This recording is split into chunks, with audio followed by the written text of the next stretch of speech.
Assalamualaikum warahmatullahi wabarakatuh. Kita berjumpa kembali pada kesempatan kali ini untuk melanjutkan pembahasan pada mata kuliah Teknik Tata Cara dan Pengukuran Kerja. Topik yang kita bahas pada hari ini adalah Fabric Motion and Predetermined Time Standard System atau yang kita kenal dengan PTSS. Jadi hari ini rekan-rekan sekalian, kita akan mempelajari berbagai macam gerakan yang kita sebut sebagai gerakan terblik ya. Dan kemudian nanti setelah kita membahas gerakan terblik ini, kita akan coba lihat bagaimana aplikasi dari gerakan terblik ini menjadi sebuah eh, sistematika begitu ya, menjadi sebuah standar di dalam kita melakukan pengukuran kerja ya. Jadi nanti kedua elemen ini akan saling terkait satu sama lain.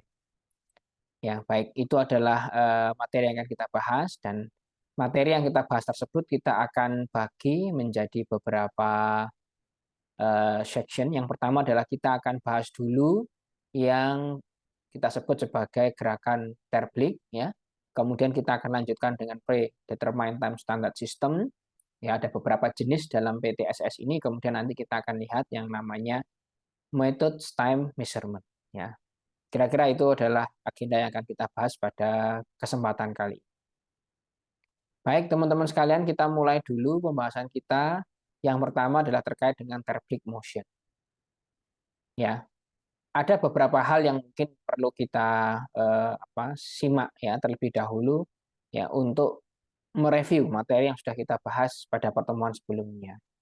Ya, jadi pada pertemuan sebelumnya kita sudah mencoba melihat prinsip-prinsip dasar dalam ekonomi gerakan. Ya, di ekonomi gerakan yang kemarin sudah kita bahas adalah ternyata ketika orang itu bekerja, baik gerakan tubuhnya maupun gerakan tangan dan lain sebagainya, itu perlu kita tinjau dari sudut pandang ekonomi, gitu ya, sehingga apa yang dilakukan oleh para pekerja itu adalah pada prinsipnya gerakan yang paling efisien.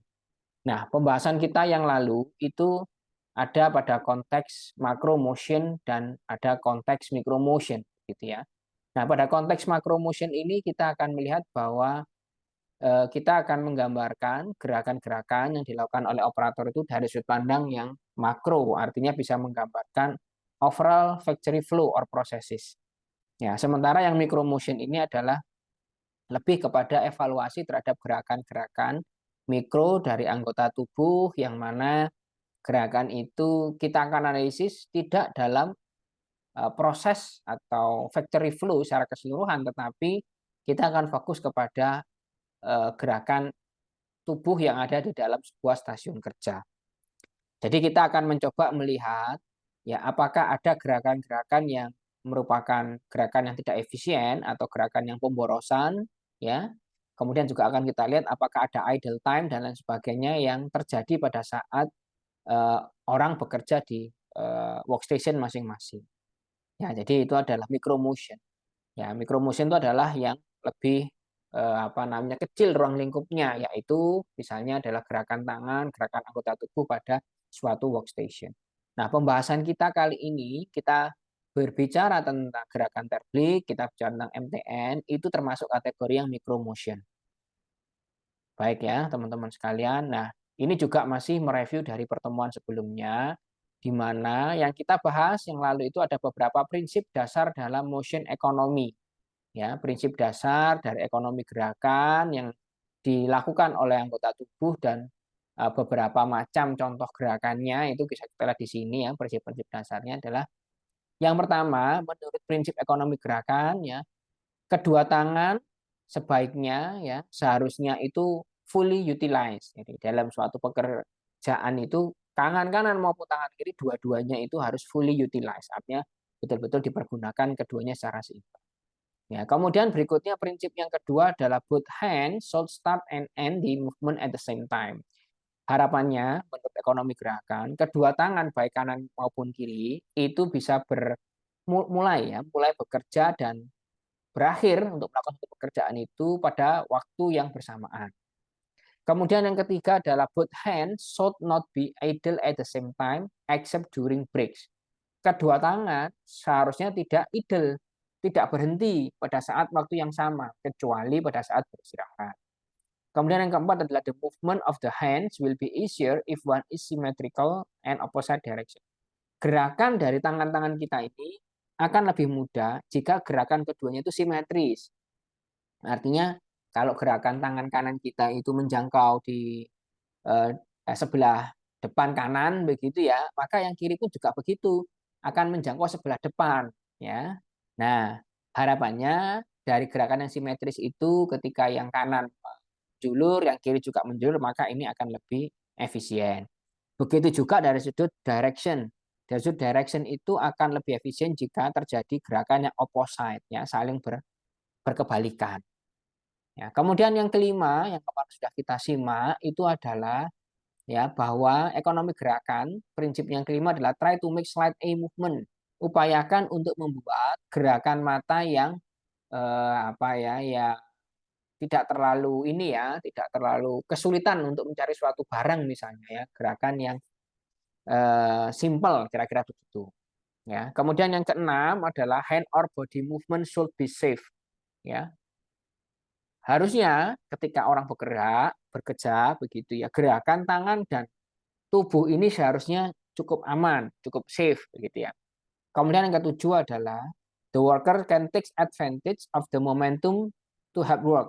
This utilization arise due to reduce muscle work on worker. Jadi dalam kita melakukan pekerjaan harusnya pekerja itu akan ya lebih menguntungkan jika apa ya pekerjaan itu dibantu dengan adanya momentum ya sehingga penggunaan apa namanya gaya momentum itu ya akan meringankan ya muscle of work ya dari seorang pekerja ya. Kemudian berikutnya ada choke up movement. Ya, many change of direction will slow down movement. Jadi prinsipnya adalah gerakan-gerakan yang tersendat atau yang tidak smooth begitu ya, maka akan membuat ritme bekerja itu menjadi apa namanya akan menjadi lebih lebih lambat gitu ya. Kemudian berikutnya adalah the work should be designed as easy as possible and flow the natural work rhythm of the others ya. Jadi pekerjaan itu harusnya didesain sesimpel mungkin ya dan naturally ya, secara natural itu mengikuti ritme dari orang bekerja. Ya, kira-kira itu adalah prinsip ekonomi gerakan yang kemarin ya sudah sempat kita diskusikan. Nah, ini sifatnya adalah merecall ya pemahaman kita terhadap pembahasan yang sebelumnya.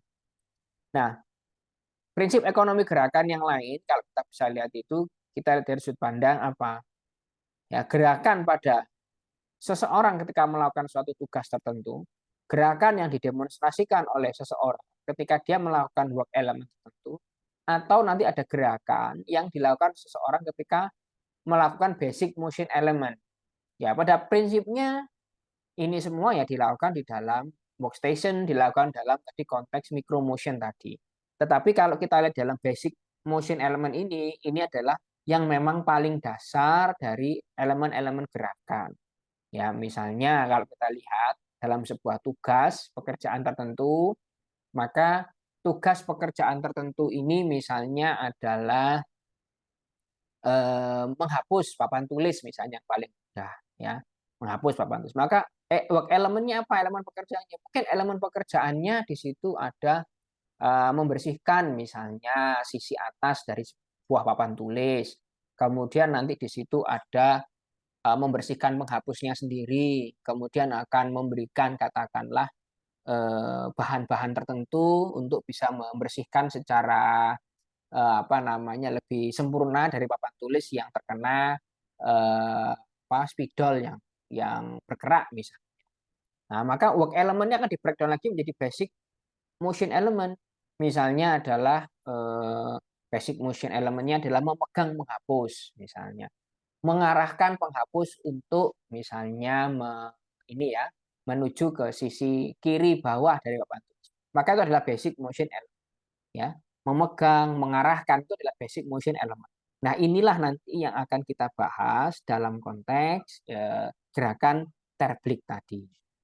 Ya, ini langsung juga ini ya memberikan review terhadap materi yang sebelumnya dan menjadi apa pengantar ya atau spoiler ya buat materi kita hari ini.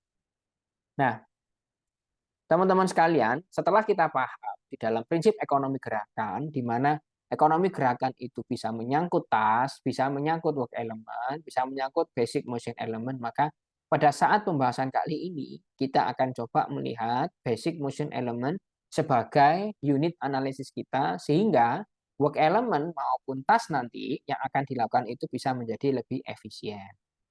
Nah, sekarang kita lihat dulu. Basic motion element itu apa sih? Ya, secara lebih dalam lagi. Basic motion element itu adalah elemen ya gerakan yang paling basic. Seorang pakar yang sangat terkenal sekali itu pernah membuat sebuah elemen gerakan yang disebut sebagai Terblick motion, gerakan Terblick. Nah, Terblick ini sendiri sebetulnya dibuat oleh seorang psikolog industrial. Jadi industrial psychologist gitu ya, industrial psycholog gitu ya, dari Amerika. Nah, Terblick ini sendiri sebetulnya adalah kebalikan dari nama penemunya. Nama penemunya adalah seorang tadi ya apa namanya psikolog industri dari Amerika yang kita kenal sebagai Gilbert, ya namanya Gilbert. Penemunya sebetulnya ini dua, suami dan istri, ya Frank Gilbert sama kalau tidak salah namanya Lillian Gilbert, ya. Nah ini membuat sebuah elemen gerakan karena pada saat itu isunya adalah di industri masih banyak sekali elemen-elemen pekerjaan yang dilakukan secara manual dan ternyata tidak efisien. Maka Terblick ini mencetuskan ide bahwa gerakan-gerakan tangan dilakukan oleh seorang pekerja di lini produksi itu harus disimplifikasi sehingga waktunya lebih cepat, prosesnya itu bisa berjalan dengan baik, tidak ada cacat, ya, dan apa namanya kita akan menemukan berbagai macam hal-hal yang mungkin membuat pekerjaan itu boros, ya, itu disimplifikasi dengan cara kita membreakdown elemen-elemen pekerjaan mereka menjadi basic motion element di sini. Nah, Terblick ini sendiri ya kalau diilustrasikan itu adalah the system of symbols that represent every elementary of hand or arm and a movement. Jadi sebuah ya sistematika simbol-simbol yang kita akan gunakan untuk merepresentasikan berbagai macam gerakan tangan, gerakan lengan gitu ya, dan gerakan mata itu yang basic seperti apa. Sehingga akan kita lihat, oh gerakan tertentu ini nggak efisien, maka harus dihilangkan. Oh gerakan ini nggak tertentu apa nggak efisien, maka bagaimana caranya untuk membuat lebih cepat dan seterusnya. Nah, gerakan elemen Terblick ini ada 18 basic motion element yang mana nanti akan digunakan untuk examine smallest motion, melakukan pemeriksaan terhadap gerakan paling kecil. Kemudian akan kita gunakan untuk melakukan pengkategorian ya pekerjaan atau gerakan-gerakan tertentu, mana yang termasuk kategori yang tidak efektif maka ini akan kita hitung. Ya, mana kategori yang efektif maka itu akan kita pertahankan dan seterusnya. Kemudian ada identify unnecessary fatigue producing motion. Ya, kita akan gunakan untuk menghilangkan gerakan-gerakan yang tidak bermanfaat, tidak penting dan juga yang berpotensi untuk membuat kelelahan bagi seorang operator. Nah, mungkin teman-teman punya pertanyaan, kalau sekarang industri sudah 4.0, apakah masih perlu melihat dengan elemen-elemen gerakan yang tadi itu yang simpel, yang sederhana, gerakan mata, gerakan tangan yang harus apa namanya serentak, gerakan tangan yang mungkin harus simetris ya. Maka jawabannya tetap perlu. Nanti akan saya tunjukkan salah satu referensi penelitian yang dilakukan oleh pakar dengan menerapkan prinsip-prinsip ekonomi gerakan di era modern. Ya. Nah, sekarang kita kembali lagi dalam pembahasan di sini. Ya. Terblick itu ada 18 basic motion element. Yang pertama, kita kenal dengan simbol S, yaitu adalah search ya atau bahasa Indonesia-nya mencari. Ya, ini warnanya hitam, simbolnya begini. Kira-kira begitu.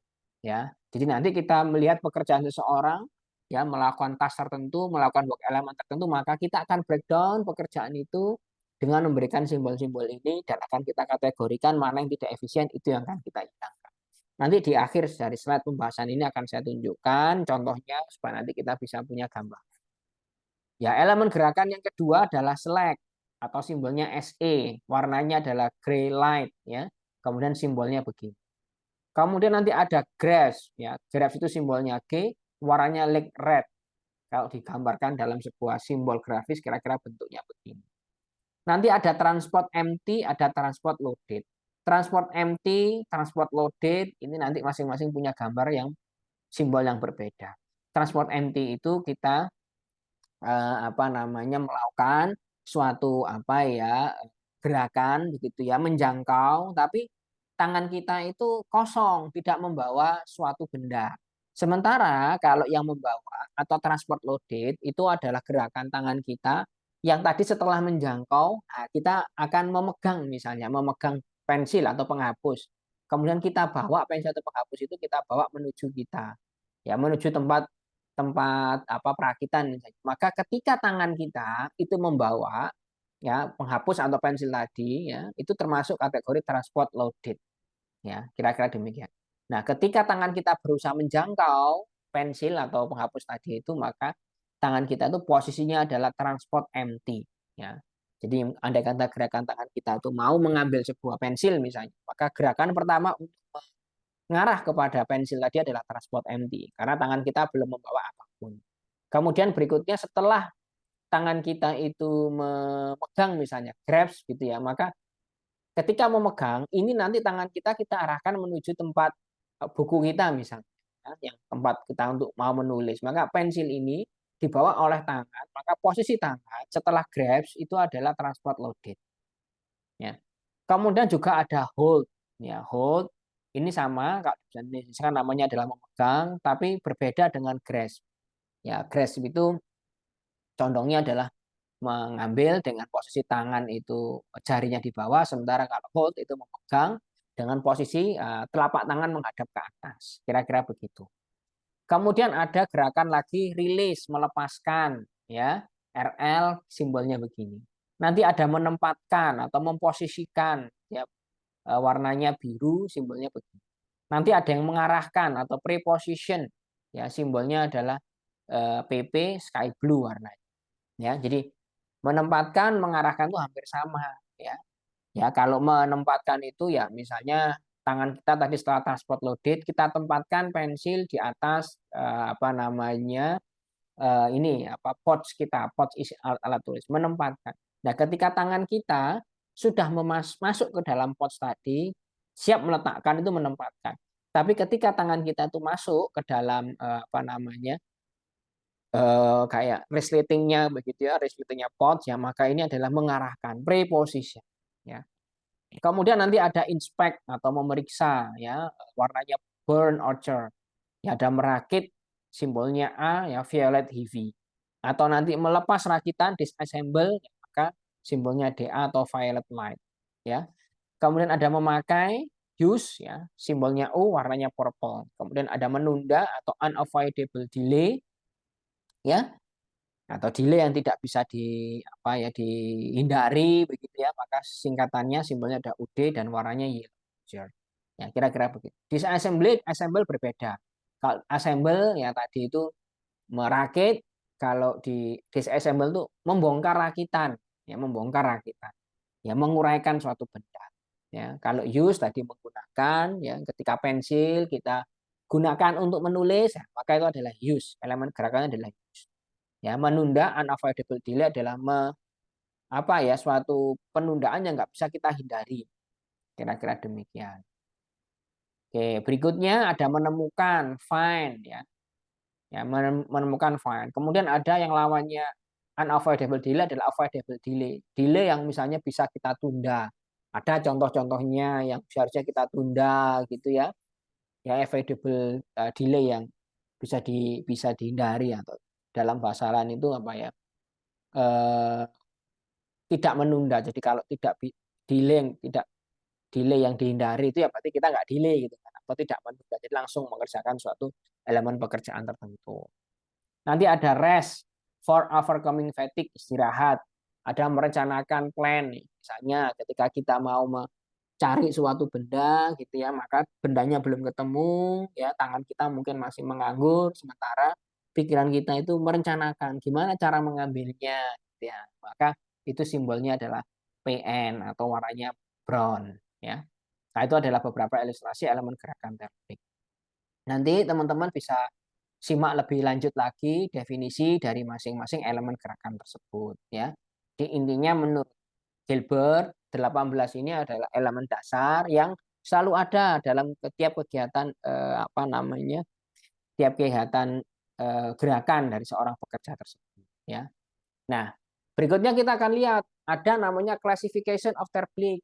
Nah, rupanya teman-teman sekalian, dari 18 itu ada beberapa kegiatan yang termasuk kategori efektif terplik dan ada yang termasuk kategori inefektif. Andai kata kita menghadapi suatu kasus, kemudian setelah kita gambarkan, dari elemen gerakan tangan, misalnya orang melinting rokok, maka elemen gerakannya ada apa saja? Ada hold, ada preposition, ada search, ada transport loaded, ada release loaded, dan seterusnya. Ya, maka jika kita temukan banyak sekali kategori pekerjaan yang kita gambarkan dalam tabel kita ada banyak hold-nya, banyak position, banyak unavoidable delay, gitu ya. Ya ada select, maka ternyata pekerjaan kita dalam tadi misalnya adalah melinting rokok, maka ternyata ini banyak yang kategori ini. Berarti banyak inefektif terpliknya, banyak inefektif motion, maka itu harus kita perbaiki. Andai kata di situ misalnya 50, maka harus dikurangi 50%-nya. Andai kata 30 masih bisa enggak? Ya, inefektif terpliknya dikurangi. Caranya gimana? Menggabungkan elemen-elemen pekerjaan, mendesainkan sebuah alat bantu sehingga tidak ada yang apa? Delay, tidak ada yang short, select dan lain sebagainya. Nah, teman-teman sekalian, ya menurut pakar juga bisa kita lihat selain berdasarkan efektif inefektif itu dengan melihat kepada tipe dari elemen gerakan terplik. Ya, tipe elemen gerakan terplik secara umum ada tiga. Ya, suatu gerakan motion required for performing on operation. Gerakan yang dibutuhkan untuk melakukan suatu operasi tertentu. Yang kedua, motion that tend to slow down type one motion. Jadi suatu gerakan yang punya kecenderungan kalau itu dilakukan akan memperlambat gerakan yang di tipe 1 ini. Ya. Ya, misalnya nanti diantaranya adalah preposition misalnya. Ya, kemudian ada juga motion that do not perform an operation. Gerakan yang tidak melakukan operasi suatu kegiatan tertentu. Nah, ini kecenderungannya di bagian ini adalah yang inefektif. Ya, kalau dihubungkan dengan slide sebelumnya termasuk kategori inefektif. Nah, secara lebih rinci kira-kira ini ya. Pekerjaan yang kita sebut sebagai gerakan grasp, position, use, assemble-nya adalah motion required for performing an operation. Nah, nanti ada yang motion that tend to slow down, type one motion yang akan memperlambat gerakan di sini. Maka pilihan apa kondisinya itu ini search, find, select ya dan lain sebagainya. Sementara motion do not perform an operation ya suatu gerakan di mana orang tidak melakukan sebuah operasi tertentu adalah hold ya kemudian unavoidable delay, rest dan sebagainya. Maka sesungguhnya klasifikasi ini dua ini bolehlah kita katakan part of inefficient terplik kira-kira begitu.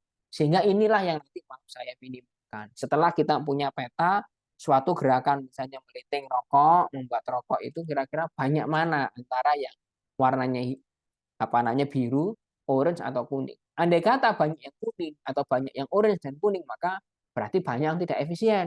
Maka disitulah akan kita modifikasi cara bekerja. Ya, apakah diberikan bantuan desain alat tertentu supaya lebih mudah ya ataupun dengan cara yang lain. Nah, ini adalah classification technique. Apa sih manfaatnya? Kenapa kita perlu melakukan klasifikasi? Ya, manfaatnya adalah ya supaya kita menggunakan gerakan itu yang mudah dan gerakan yang efektif dalam pekerjaan kita di lini produksi di workstation masing-masing.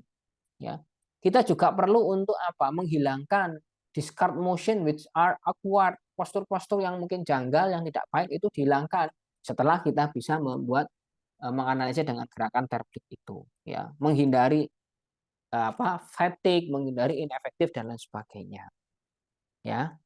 Nah, mungkin ini sekedar contoh gitu ya.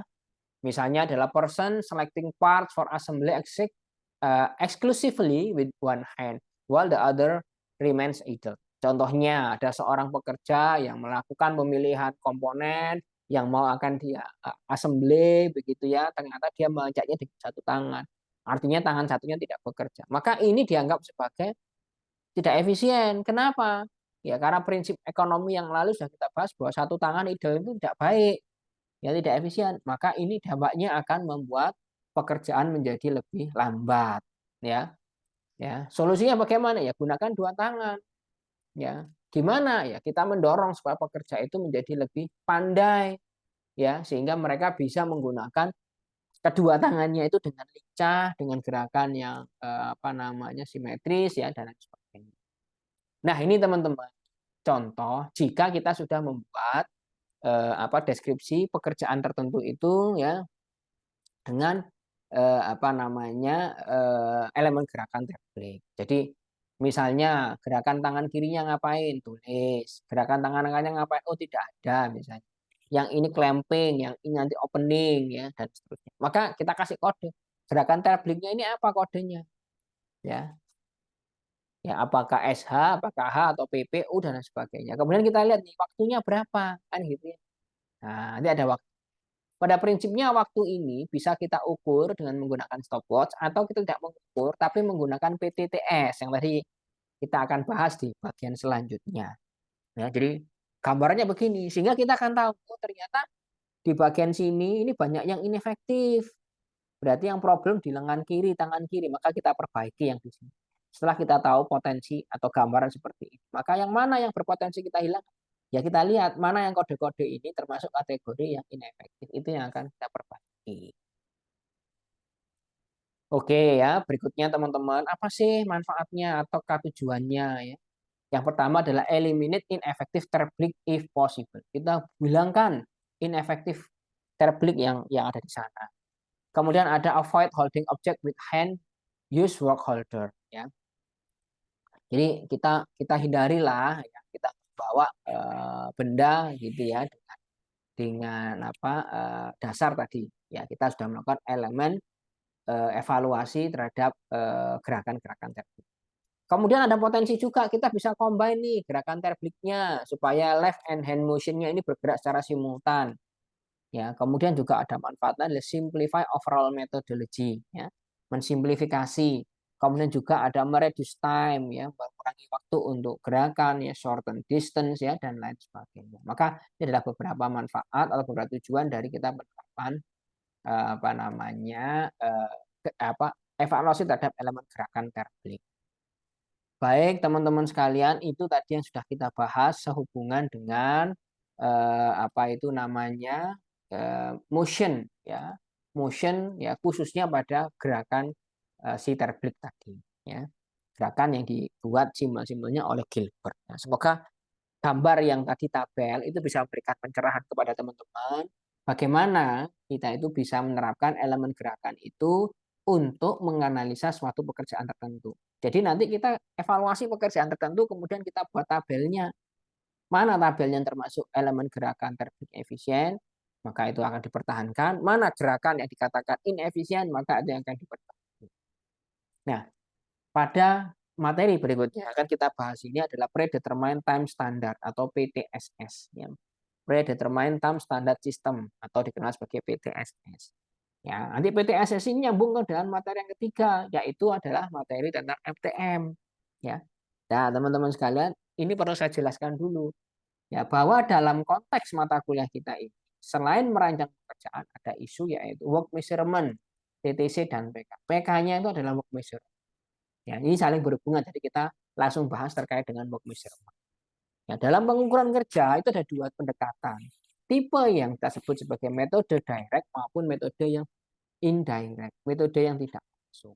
Kalau direct itu stopwatch, work sampling nanti kita bahas pada pertemuan-pertemuan selanjutnya. Tapi sekarang fokus kita itu kepada PTSS ini.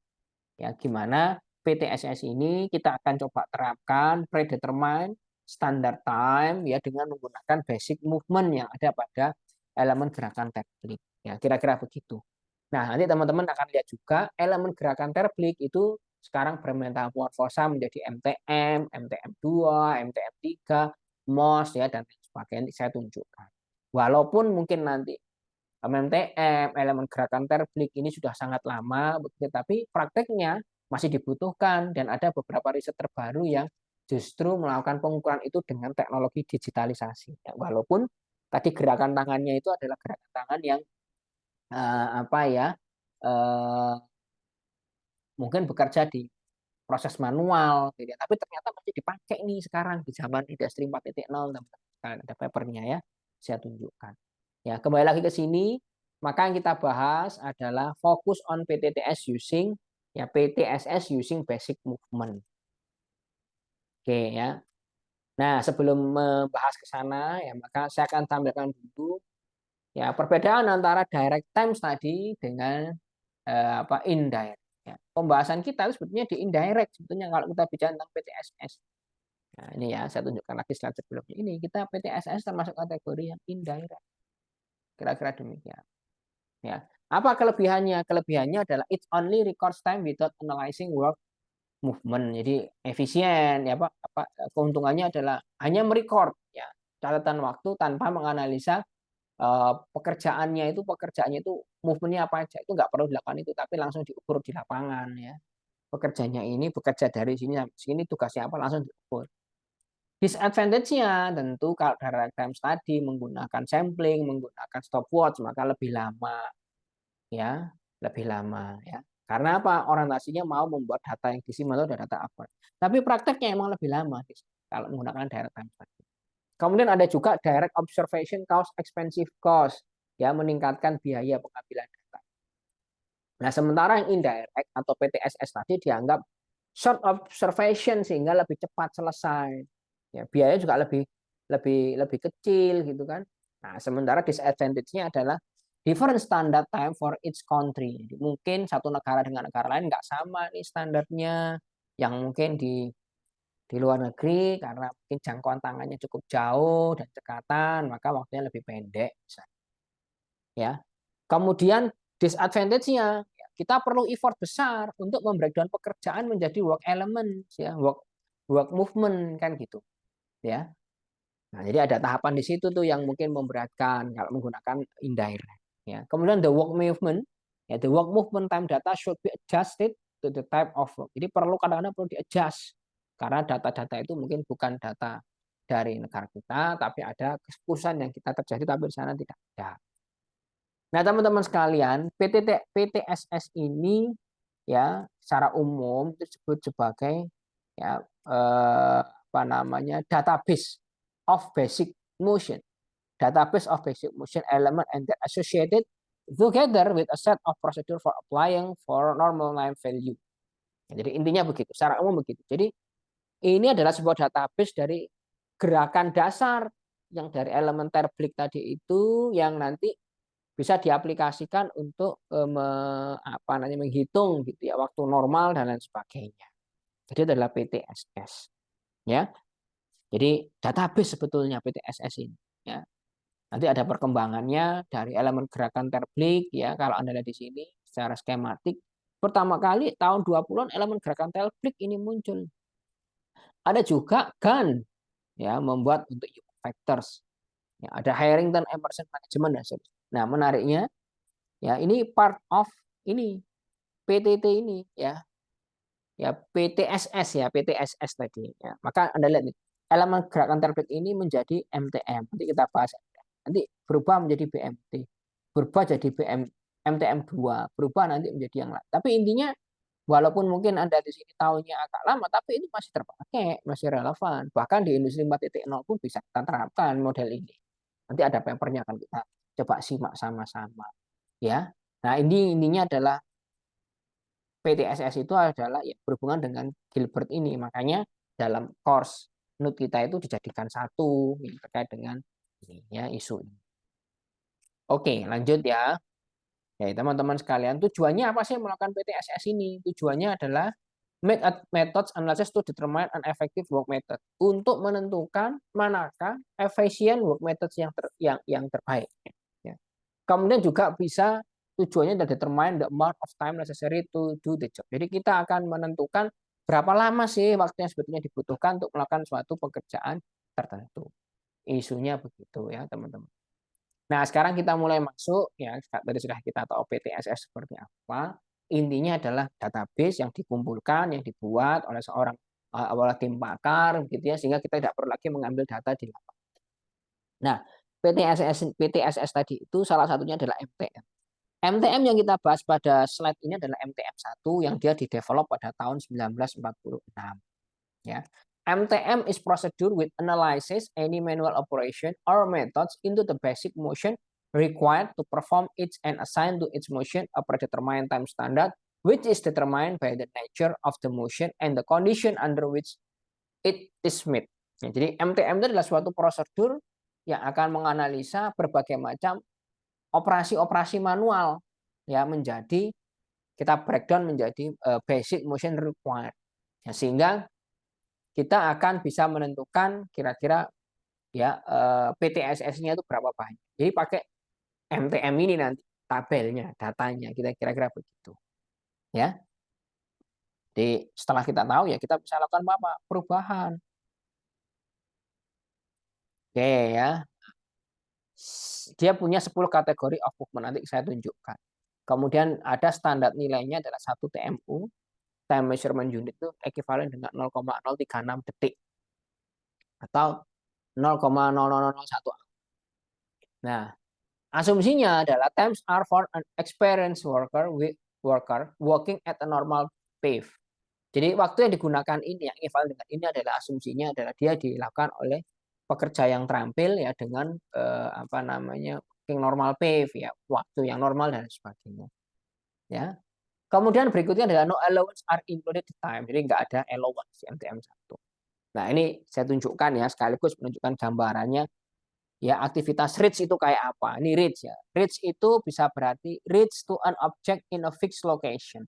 Nanti setelah ini selesai, akan saya tunjukkan contoh-contoh tabelnya dan angka. Tapi ini paling nggak memberikan satu gambaran bahwa di dalam MTM itu yang dipakai, yang diadopsi itu adalah gerakan elementer Blix yang tadi sudah kita bahas tadi. Yang kemudian nanti di situ kita masukkan angka-angka waktunya, yang akan kita masukkan durasi-durasi waktunya, sehingga ya kita bisa mengukur, bisa mengetahui ya berapa sih yang dibutuhkan waktunya oleh pekerja tertentu tanpa kita melakukan pengukuran langsung di lapangan. Jadi pakai tabel ya. Reach itu kira-kira gini posisi tangannya. Reach to single object, reach to an object jumble. Jadi kita mau menjangkau ya, menjangkau objek yang berserakan atau objek yang apa ya, saling jumble itu apa ya, saling tertumbuk lah kira-kira begitu ya. Kemudian ada reach to very small object ya juga, ada reach to indefinite location ada juga. Nah, masing-masing ini ternyata ada waktu yang berbeda nanti di dalam tabel MTM itu. Tapi intinya kita mengenal dulu lah. Reach itu ada berapa jenis kira-kira demikian. Ya, nanti kita akan cocokkan pada kasus seseorang tertentu itu termasuk kategori yang reach yang bagaimana. Kemudian ada move. Move itu ya memindahkan ya. Ya berpindah ya, bergerak. Move object to other hand. Jadi bisa juga move itu move ya dari satu tangan tangan lain. Ya. Move object to other hand. Atau juga move object to an approximate indefinite location. Memindahkan ya, memindahkan objek kepada lokasi tertentu, ya perkiraan lokasi tertentu atau yang tidak bisa didefinisikan ya. Atau memindahkan kepada lokasi yang sudah tepat data tertentu. Ya, misalnya ini ada kunci ya, kita ambil. Ambil itu kan grabs tadi ya. Ya, mengambil, gitu kan? Nah, kemudian nanti dari sini ke sini ini move ya. Ketika kunci itu mau saya masukkan ke dalam apa namanya? Ke dalam sebuah pintu ya, apa yang namanya? Lubangnya begitu, mengarahkan ke sini nanti mendekati ini adalah preposition. Ketika nanti masuk akan menjadi position, kira-kira begitu. Nah, ini sekaligus isu ya untuk menunjukkan bahwa suatu work element ini tadi mengambil sampai nanti memasukkan ke dalam rumah kunci ini, maka itu ada beberapa basic motion ternyata. Ada beberapa basic motion, teman-teman sekalian. Ya, jadi kira-kira begitu ya yang akan kita lakukan di dalam menghitung ya berapa waktu yang dibutuhkan melakukan pekerjaan tertentu. Dari elemen-elemen gerakan ini, elemen gerakan pelvik dan juga akan elemen gerakan pelvik itu diadaptasi oleh MT. Ya. Kemudian nanti ada turn, memutar, a movement that rotates the hand, brace ya, pergelangan, forearm about the long axis of the forearm. Diputar gitu kan. Ya. Jadi ternyata ada secara MTM itu ada perbedaan antara memutar karena derajatnya itu berbeda, waktunya, kemudian berat dari objeknya, bobotnya, ya, resistant against turn, ya, jadi ada daya menolak dari putaran yang kita berikan. Nah, itu juga berpengaruh terhadap waktu ternyata. Nanti ada apply pressure, application of force without resultant movement. Kita melakukan menekan tapi tidak ada gerakan, ya pergerakan resultant movementnya nggak ada. Jadi ya dorong kayak gini tetap di sini, tidak kemana-mana. Ya, tidak lantas kalau kita dorong begini ini bergerak sini kan tidak. Ya tapi dia apply pressure. Jadi tanpa ada resultant movement. Kemudian ada grabs tadi yang sudah sempat kita lihat. Grabs itu posisinya begini teman-teman. Bisa juga pick up grabs, ada regrabs, ada transfer grabs, ada jumble grabs, dan sebagainya. Ya. Nah, ini akan berpengaruh, nanti waktunya akan beda-beda ternyata. Yang keenam ada aligning, orienting, or engaging one object with another. Ya. Position, ya. Ketika sudah masuk ini kita position. Ya. Position sendiri akan bergantung ya dengan amount of pressure dan juga simetri dari sebuah objek. Ya, ini position yang ada dalam MTM ya. Nah, kalau di sini kita lihat kebetulan tidak ada preposition karena di dalam MTM itu hanya ada berapa? Ada 10 ya, ada 10 elemen gerakannya. Tidak menggunakan 18 persis seperti elemen gerakan terbik tapi disimplifikasi berdasarkan yang paling umum di lapangan ya. Kira-kira begitu ya. Nah, tadi sudah kita bahas yang position, selanjutnya kita bahas yang disengage ya, disengage ya. Breaking contact between one object and another ya. Jadi mendisassembly ya. Jadi memecah ya. Yang tadi mungkin ini terikat dengan di sini maka kita disengage. Ya, waktu yang dibutuhkan ya berbeda antara satu yang clash of fit-nya. Jadi kalau misalnya itu objeknya yang saling berkontak atau saling melekat itu mungkin melekatnya itu dengan cengkraman baut misalnya, dengan model sniff fit misalnya, itu nggak akan sama ya. Kemudian adalah ease of handling, kemudian untuk dihandle dan juga handling with care, dengan ketelitian atau kehati-hatian di dalam menghandlenya itu berbeda. Nanti berikutnya ada release, relinquish ya, control of an object with the hand or fingers ya.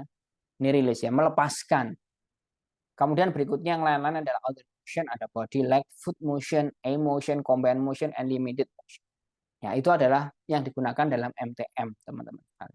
Lalu pertanyaannya, gimana nih waktunya? Maka waktunya bisa kita dalam tabel ini, teman-teman sekalian ya. Jadi tabel ini menggambarkan ya, misalnya yang pertama adalah tabel reach. Reach tadi kita akan lihat oh ternyata ada pengaruhnya kalau jaraknya berbeda ya waktunya berbeda. Ya. Nah, di sini kita bisa lihat time-nya berapa. A, B, C, atau D, atau E. Nah, ini B, C, atau D ini dilihat dari sini, teman-teman. Ya. Nah, kalau jaraknya itu dalam satuan inci adalah 2, kira-kira A itu adalah reach to object in fixed location, menjangkau objek di dalam lokasi yang tertentu, yang tepat. Maka kalau jaraknya itu 2 inci, maka butuh waktunya adalah 4. 4 ini apa? 4 TMU. Satunya TMU tadi di atas sudah ada ya, di slide sebelumnya ada 0,00 sekian second ya. Nah, nanti nilai dikalikan dengan nilai satuan TMU. Nah, ini sekedar contoh. Yang pertama adalah tabel reach ya. Nanti ada tabel 2, tabel move. Move yang mempengaruhi apa? Oh, ternyata ya ada tipe ABC. Tipe ABC ini apa? Move object to other hand or against stop. Ya. Nanti ada move object to approximate or indefinite location, itu yang B. Nanti yang C itu ini. Ya. Kira-kira demikian. Nanti kita lihat dulu yang pertama triknya, cara mengerjakannya. Ini berapa jaraknya? Oh, 4 inch. Kemudian kita lihat A, B, C. Ya, atau hand in motion B. Nah, kira-kira begitu. Kita akan pilih waktunya mengikuti dari pertemuan antara yang di sini dan di sini. Ya, ini adalah 4, ini adalah A, maka 6,1. Ya, kira-kira demikian. Nah, itu adalah contoh ya di mana kita akan menggunakan tabel FTM. Kemudian berikutnya teman-teman sekalian, ini ya, yang ketiga adalah turn ya. Ya, turn tadi memutar tuh ada perbedaan karena derajatnya dan sebagainya, ada tabel standarnya. Kemudian ada grasp ya, ada case 1A, 1B, nanti Anda bisa lihat ya kira-kira standarnya seperti apa di dalam informasi yang ada di dalam slide ini ya. Kemudian ada position loose, close, exact, ya. Kalau loose, no pressure required. Close kalau light pressure required dan seterusnya. Nah, ini adalah beberapa hal yang perlu kita perhatikan untuk melihat gitu ya, angka-angka ya. Difficult to handle nanti waktunya ini, TMU-nya ini. Kalau yang easy to handle yang kiri, difficult to handle yang kanan. Ya, dan seterusnya teman-teman bisa explore. Ya, intinya adalah beberapa hal yang dipakai di dalam MTM ya. Ya, MTM ya, waktunya kira-kira demikian. Nah, ini contoh pengerjaannya hampir sama dengan tabel yang tadi sudah kita simak begitu ya. Maka apa yang dilakukan oleh tangan kiri, apa yang dilakukan oleh tangan kanan dituliskan di sini. Nah, coba kalau Anda lihat di sini. Ini tangan kirinya melakukan aktivitas, tangan kanannya melakukan aktivitas. Maka ketika ini kosong, maka tangan kanannya tidak bekerja kan begitu. Ya. Kemudian nanti Anda lihat ini kode-kodenya ini. Ya, R itu apa? R itu adalah reach ya. G itu apa? G itu adalah grab. 1A ini adalah kode dalam kolom-kolomnya tadi. 30B juga kolom-kolomnya tadi. Kemudian TMU-nya diambil dari sana. Nah, ini berlaku pada siapa? Waktu ini berlaku pada yang kiri. Karena ini adalah sisi kiri kan. Nah, ini LH motion, left hand ya, motion. RH right hand motion. Mungkin teman-teman nanti akan mencoba antara pekerjaan dilakukan tangan kiri dan tangan kanan ini tidak sama di durasinya. Maka kita akan menggunakan durasi yang kita masukkan di sini TMU yang paling TMU yang paling lama kira-kira demikian ya, karena kalau yang lama itu misalnya yang kanan lebih lama dari yang kiri, maka yang kanan belum selesai tapi yang kiri sudah selesai, maka waktu yang dicatatkan adalah waktu yang terlama pasti, bukan waktu yang pendek. Kenapa? Karena yang tangan kiri sudah pendek berarti sudah selesai operasinya, tapi operasi yang dilakukan tangan kanan yang belum tadi itu yang akan menentukan nilai waktu secara keseluruhan ya, kira-kira begitu. Ini contoh saja ya, jadi ada beberapa, jadi satu elemen pekerjaan tertentu ya, ada work element itu nanti akan ada beberapa ini basic motionnya, reach to binder, grab binder, move to dash dan lain sebagainya. Nah, ini adalah beberapa contoh yang lain. Ini adalah MTM formnya kalau misalnya kita sudah pakai cara manual lah, kalau tadi sudah ketik itu sudah dirapikan. Nah, ini cara manual sama saja ya, ini ada deskripsinya apa ya, time-nya ya, deskripsinya dan kode-kodenya ada di sini. Contoh ya. Nah, teman-teman sekalian, MTM ya, MTM 1 dimodifikasi menjadi MTM 2. Ya, di sini ternyata kita bisa lihat adalah takes about 14% of the time of MTM 1. Ya, jadi ada waktunya dalam 40% yang ada di sini. Jadi disimplifikasi lah kira-kira pada MTM 2 itu. Nah, has only ya 13 times in all.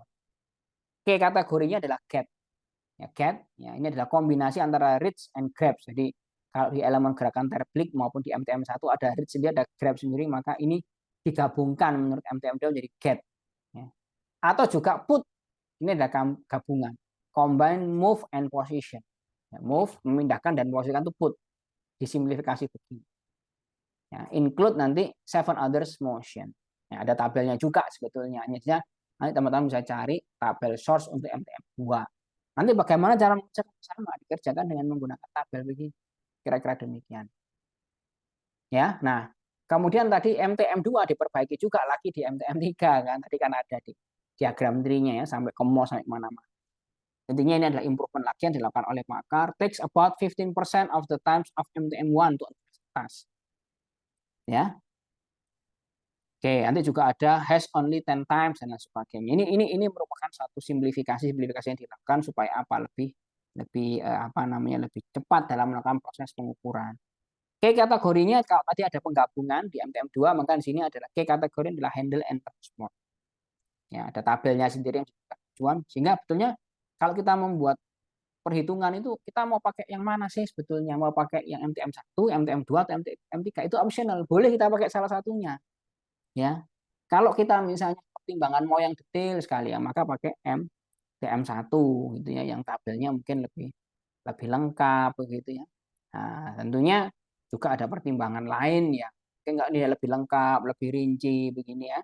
Maka mungkin akan lebih sulit kan effortnya untuk mengambil datanya gitu ya. Nah, ini adalah suatu hal yang mungkin nanti perlu dipertimbangkan juga. Ya. Kira-kira begitu. Nah, kembali ke depan, kembali ke depan. MTM itu ada perbaikan-perbaikannya memang. Maka teman-teman bisa melihat ke gambar di sini lagi, gitu ya. Maka ini ada dari Gilbert itu ada riset-riset terdahulu yang ada juga dilakukan. Kemudian lahirlah nanti MTM 1, nanti ada MTM 2 kalau kita lihat di sini. Nanti ini pun juga nggak selesai, nanti ada MTM untuk mengukur secara lebih sederhana mungkin dengan menggunakan aplikasi di Windows ya. Kemudian ada juga MOS ya, MOS Maynard Operation Sequence Technique, ini juga merupakan perkembangan dari MTM kita. Jadi sebetulnya tuh honest ya, ada beberapa hal lain yang selain MTM 1, 2, 3 yang mestinya kita juga perlu belajar gitu ya. Namun karena pembahasan itu tidak mungkin dilakukan semua, maka ini kami sampaikan secara filosofi itu ya tidak hanya MTM 1, 2, 3, tapi juga ada ini MOS, ada nanti UAS, ada PTS Modabs, ada MSD, Master Standard Data, ada GPD, ya ada USD, ini bukan dolar ya, tapi Unified Standard Data dan sebagainya. Ini hal yang mungkin perlu kita ketahui lah ya, kira-kira demikian. Nah, teman-teman sekalian, ya, tadi di depan saya juga sempat melontarkan bahan pemikiran begitu ya. Kalau ini adalah pekerjaan yang dilakukan secara manual, akan diukur dengan menggunakan pola seperti ini, apakah pressure, apakah churn, apakah move, atau reach, ya, dan lain sebagainya. Maka ya kita itu akan berpikir apakah yang model-model seperti itu masih dipakai sih di industri yang modern seperti saat ini, yang seperti ini, grasp position, disengage, release, ya, dan lain sebagainya. Atau mau pakai MTM 2, kepake nggak sih di industri modern seperti saat ini? Ya, ternyata kepake teman-teman. Ini ada satu jurnal ya yang mungkin bisa kita coba diskusikan. Ya. Justru dia mengkombinasikan antara logika berpikir yang ada dalam MTM, ya, itu menjadi dikembangkan. Anda lihat di sini, ini jurnal ini sangat baik sekali dan ini masih baru tahun 2020. Penerbitnya juga penerbit yang top, ya, top tier, Emerald Insight begitu. Nah, judulnya adalah Automating the Process of Method Time Measurement. Pemikiran-pemikiran dalam melakukan studi dengan MTM itu masih dipakai dan dia mencoba untuk membuat ini lebih modern tanpa harus dilakukan secara manual satu persatu, mendata pekerjaan itu menjadi pekerjaan graphs, pekerjaan rilis dan sebagainya, tapi maunya pakai otomatis ya.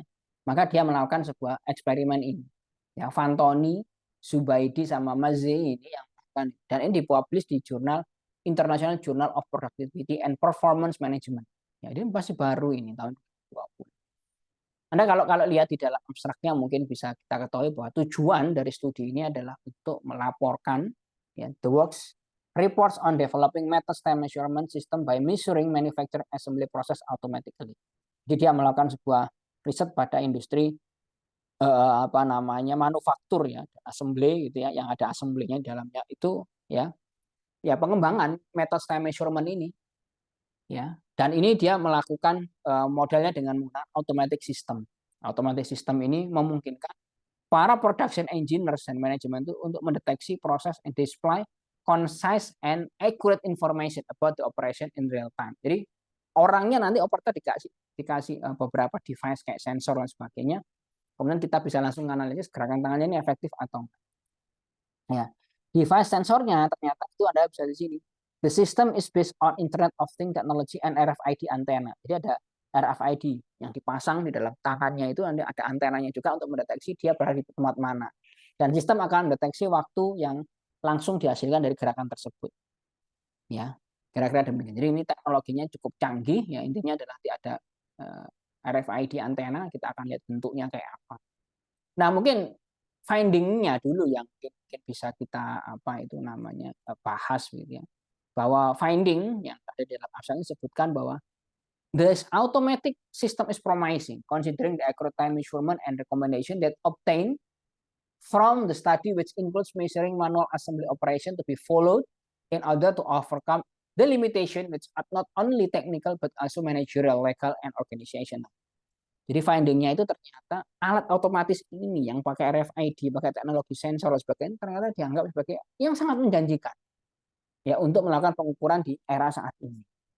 Ya, jadi basisnya dari gerakan terblik, basisnya dari MTM, tapi ini coba dimodifikasi sehingga apa yang di-capture oleh alat-alat itu bisa kita lakukan perbaikan dengan lebih presisi kira-kira begitu, lebih baik.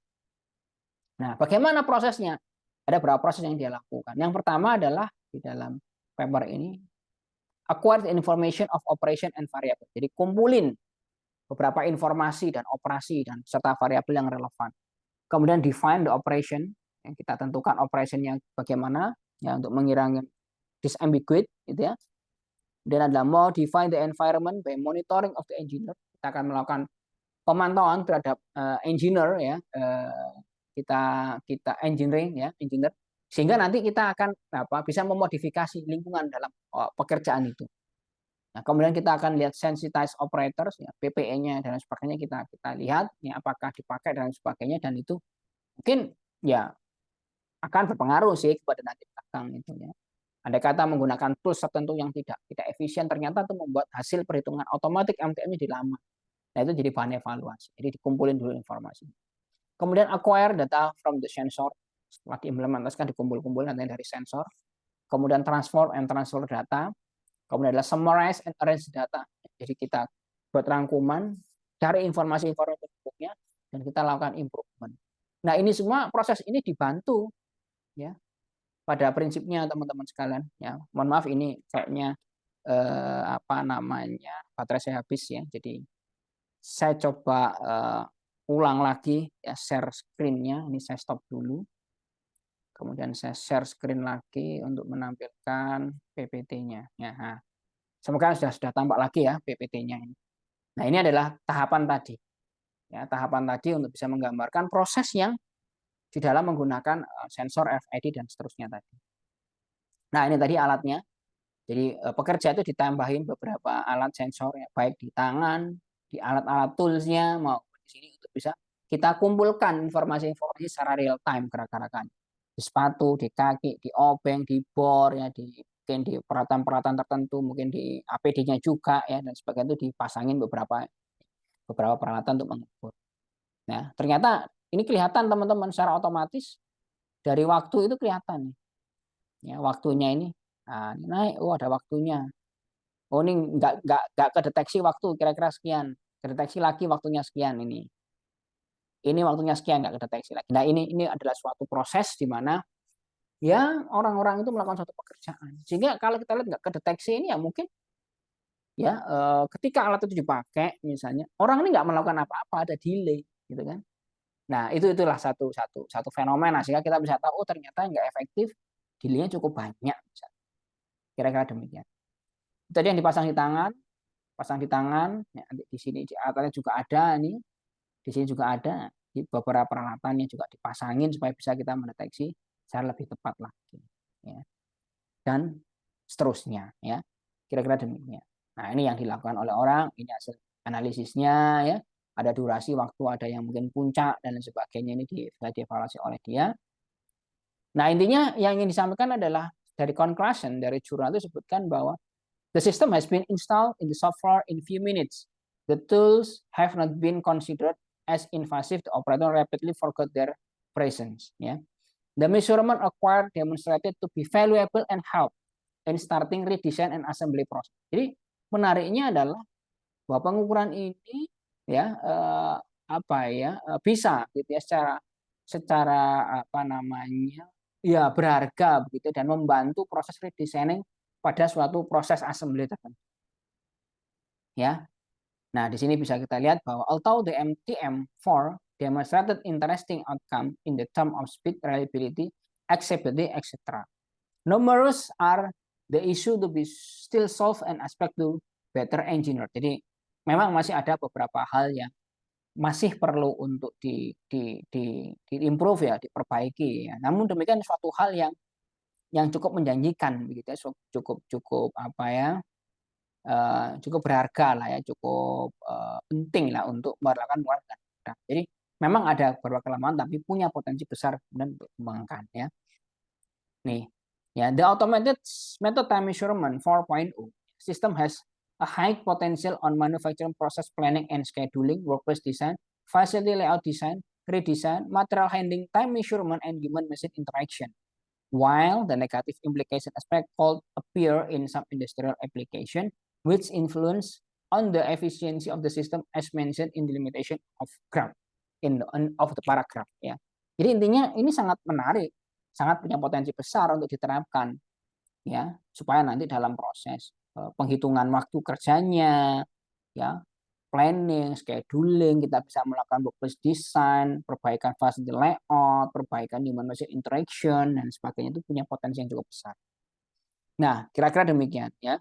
Jadi, apa ya, cukup cukup menjanjikan bahwa ternyata prinsip-prinsip MTM itu masih kepakai, grabs, analisis, position, preposition, kemudian, apa namanya, movement dan seterusnya itu masih kepakai ternyata di sini gitu ya. Bahkan dikombinasikan dengan sensor RFID kita bisa mengukur data TMU, time measurement unit yang dalam MTM itu jadi lebih lebih presisi lagi. Kira-kira demikian ya. Ini adalah contoh yang, menarik ya dalam suatu riset terbaru saat ini bahwa MTM, elemen gerakan terplik itu masih terpakai hingga sekarang. Ya, demikian mungkin yang bisa disampaikan. Ada beberapa tugas sederhana yang nanti perlu Anda lakukan, nanti bisa disimak di dalam apa itu namanya classroom ya. Demikian saya akhiri dulu ya penjelasan saya. Terima kasih atas perhatiannya. Semoga ini bisa memberikan satu penjelasan.